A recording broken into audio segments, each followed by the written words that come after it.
देखिए आप लोग करिए। गौरव पप्पू भाई, मैं आपको एक बात बोलता हूं, और पप्पू जी मेरी बात सुनिएगा। जी सुन रहे, बोलिए। हम सब जी, जानते हैं जी, कि राहुल गांधी हर किसी को ठग लेते हैं, ऐसा कोई सगा नहीं जिसे राहुल गांधी ने ठगा नहीं, और एक पप्पू को दूसरे पप्पू ने ठगा, ये दुख की बात है। और मैं आपसे दिल से एक बात कहूंगा, आपका मैं बड़ा सम्मान करता हूं, आप बहुत मेहनत करते हैं, और मुझे अगर कभी चुनना हो तो मैं तो आप वाले पप्पू को चुनूं, मैं उसे कभी ना चुनूं। यही बात जनता भी कह रही है। और आप मुझे बताइए कितनी गलत बात आपके साथ करी पप्पू जी। चंदे में चोरी करने के लिए कांग्रेस कितनी पर्चियां काट देती है, और आपके लिए कह रही है कि हमने पर्ची नहीं काटी इसलिए वो हमारे सदस्य नहीं है। मेरी बात तो मैं विजयी भवे तो नहीं कह सकता भाई होने के नाते, लेकिन मैं ये जरूर कहूंगा कि ईश्वर आपको लंबी आयु दे, आपको स्वस्थ जीवन दे, और आप हमेशा मुस्कुराते रहे। भाटिया साहब, नहीं भाटिया साहब, एक रिक्वेस्ट है। देखिए भाटिया साहब, आपको भी मैं समाजवादी से जानता हूं, आपका भी अपना एक बेबाकी पंडा है। मैं एक रिक्वेस्ट करता हूं भाटिया साहब आपसे। देखिए राहुल गांधी जी एक्सपर्ट के पढ़े हुए एक जीनियस, देखिए हम दोनों भाई बात करते हैं तो सही बात करिए। एक व्यक्ति जो मनमोहन सिंह जी के सेकेंड पीरियड में जिसने पीएम की कुर्सी छोड़ी और 10,000 किलोमीटर, जिसने देश को दल से अलग दिल से जीता, जिसने संघर्ष का रास्ता चुना। नहीं मेरी बात सुनिए भाई, मैं एक व्यक्ति जिसका देखिए व्यक्तिगत आलोचना में मैं नरेंद्र मोदी जी का कभी कर सकता हूं। गडकरी जी को याद कीजिए, एक मेरे लिए वो क्या कह के गए थे, अटल जी मेरे लिए क्या बोले थे कि पप्पू तुमसे ज्यादा संघर्षशील व्यक्ति मैंने नहीं देखा। ये बात नरेंद्र मोदी भी मेरे लिए बोले। हम नरेंद्र मोदी जी की आलोचना नहीं करेंगे कभी, अलग बात है, विचारधारा अलग अलग है, लेकिन सवाल उठता है यदि एक एक्सपर्ट में पढ़े हुए जो जीनियस। पप्पू भाई एक सवाल फिर आपसे पूछता हूं, व्यक्तिगत बिल्कुल नहीं, एक सवाल का उत्तर दीजिए। विनीत जी आ रहा, मेरा सवाल एक सवाल है मेरा, दीजिए एक सवाल पूछता हूं आपसे, आप उत्तर दीजिए, समय आपका ही है। मेरा सवाल ये है, राहुल गांधी की व्यक्तिगत आलोचना नहीं करेंगे, लेकिन ये बताइए जब वो कहते हैं कि देश में आग लग जाएगी अगर भाजपा जीती, क्या ये एक परिपक्व बयान है? क्या ये एक सुलझा हुआ बयान है? कोई ऐसा व्यक्ति ये बयान दे सकता है जो भारत से मोहब्बत करता है? क्या आप इससे सहमत है पप्पू जी कि भारत में आग लग जाएगी? देखिए चुनाव आते हैं, चुनाव चले जाएंगे, एक बात, भारत में आग लग जाए ऐसा कौन सा माइकल हाल है? आप बताइए। मेरी बात, एक बात समझिए, मैं क्या कह रहा हूं। भारत एक मुहावरा भी कोई शब्द, मेरी बात समझने का प्रयास कीजिएगा। जो देश की इकोनॉमिकल स्थिति है या जो युवाओं की और किसानों की स्थिति है, एमएसपी को लेकर के जहां गोली चल के 5 लोग मर जाते हैं, उसके पहले 900 लोग मर गए, और जो हालात बिजनेसमैन की या जिन चीजों उस मुद्दे पर इकोनॉमिकल, आप उसका इंटरप्रिटेशन मत करिए। आज मैं इंटरप्रिटेशन किसी का नहीं कर रहा हूं, समय थोड़ा मेरे पास कम है।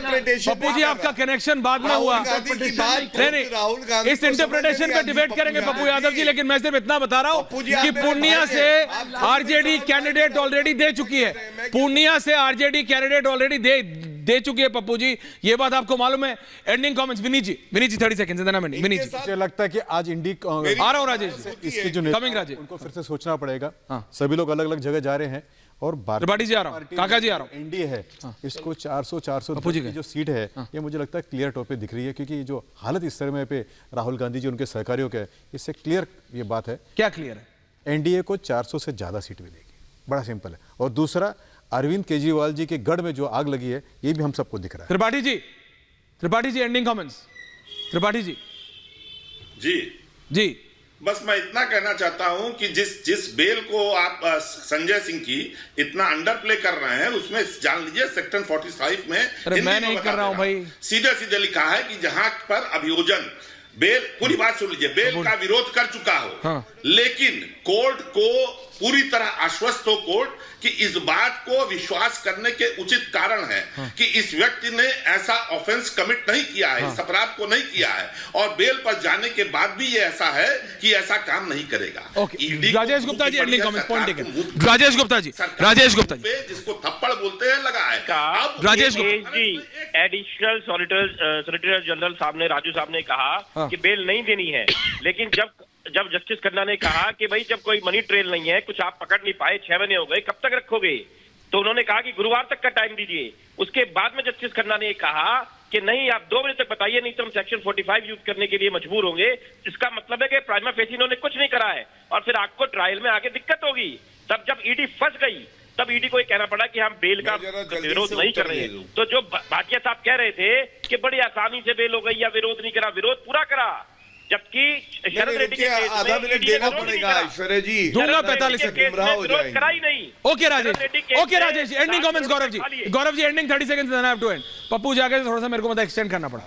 गौरव भाटिया जी एंडिंग कमेंट। देखिए मेरे हाथ में सर्वोच्च न्यायालय का आदेश है, 4 प्रमुख बातें हैं, बता दूं सारे दर्शकों को। पहली बात, ये खुद सरकार ने कहा कि हमें आपत्ति नहीं अगर बेल दी जाए तो। दूसरी बात, पढ़ रहा हूं संजय सिंह इस केस के बारे में कोई टिप्पणी नहीं करेंगे चुनाव प्रचार में। तीसरी बात, उन्होंने कहा कि ये दूसरे लोगों के लिए नाव नहीं बनेगा, ये कोई प्रेसिडेंस नहीं है। और अंत में उन्होंने कहा है कि ये जो है मेरिट पे हम जो शराब घोटाला है उस पर कोई टिप्पणी नहीं करेंगे। ये 4 बातें आदेश में हैं, गांठ बांध देंगे इसकी। देखिए पॉलिटिकल एक्टिविटीज करेंगे, पॉलिटिकल एक्टिविटीज करेंगे, बिल्कुल करेंगे। उन्होंने पासपोर्ट रखवा दिया है, ईडी ने कहा है भैया पासपोर्ट ईडी के पास रखेगा, कोर्ट ने कहा है। कौन से पासपोर्ट में कभी बाहर गए हैं भाई? अरे बिल्कुल, अरे मैं समझ गया, ठीक है भैया, पॉलिटिकल एक्टिविटीज देश में करनी है, जनता को डिसाइड करना है पंकज जी, लेकिन कांग्रेस का अब गौरव भाटिया जी राघव चड्ढा पे बाहर से आई नहीं रहे, अब बाहर से नहीं आ रहा। अब भाई उनकी आंखों में गौरव जी उनकी आंखों का ऑपरेशन हुआ है, गौरव जी उनकी आंखों का ऑपरेशन हुआ है। अब राघव चड्ढा की आंखों का ऑपरेशन हुआ, अब क्या करें, अब कौन कहां रहेगा ये तो बताएंगे, लेकिन पंकज शर्मा जी कांग्रेस कहां रहेगी ये एक बहुत बड़ा सवाल है। बहुत बहुत धन्यवाद आप सबका। है सिस्टम का क्या हुआ, दिल्ली के हेल्थ सिस्टम का, दिल्ली के हेल्थ सिस्टम का क्या हुआ, बहुत बहुत धन्यवाद आप सबका पूछता है Bharat. Thank you very much.